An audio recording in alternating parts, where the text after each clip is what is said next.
छत्तीसगढ़ विधानसभा के बजट सत्र के शुरुआत के पहली कांग्रेस के विधायक दल की बैठक विधानसभा में नेता प्रतिपक्ष डॉक्टर चरणदास महंत के अध्यक्षता में हुई।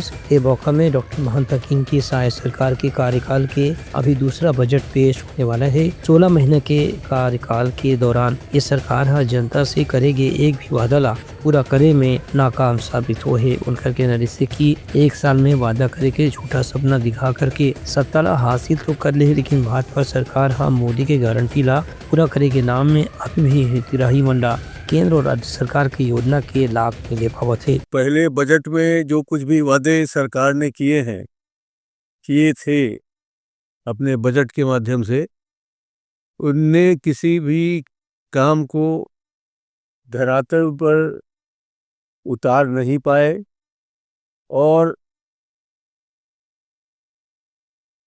जितने भी शब्दबाद हमारे प्रदेशवासियों को दिखाया था वो उसमें सफल नहीं हुए हैं।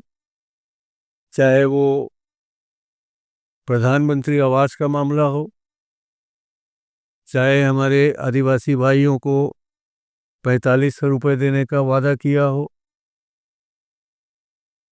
इन सब के अलावा भी जो एक वर्ष में जो बदतर स्थिति बनी है कि हमारे स्कूलों में सबसे ज़्यादा हालत खराब है।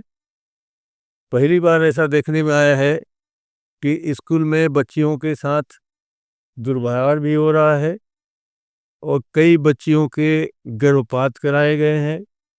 उनके साथ शिक्षकगण ही दुर्भावनावश प्रताड़ित करते हुए उनके साथ शोषण के शिकार के अनेक मसले सामने आए हैं, जो कि दुर्भाग्यजनक है और ये शर्म की बात है। इन सब बातों को लेकर हम लोग पूरी गंभीरता से विधानसभा में उनको घेरेंगे। उनका कहना है कि 18 लाख प्रधानमंत्री आवास योजना के निर्माण की बात तो करी गई है, लेकिन अभी तक के में ज्यादातर मकान के निर्माण पूरा नहीं हुआ है। यही सब मुद्दा विधानसभा के सत्र में कांग्रेस विधायक मंडल जोर शोर से उठाया जाही। Bureau report Uttarakhand news.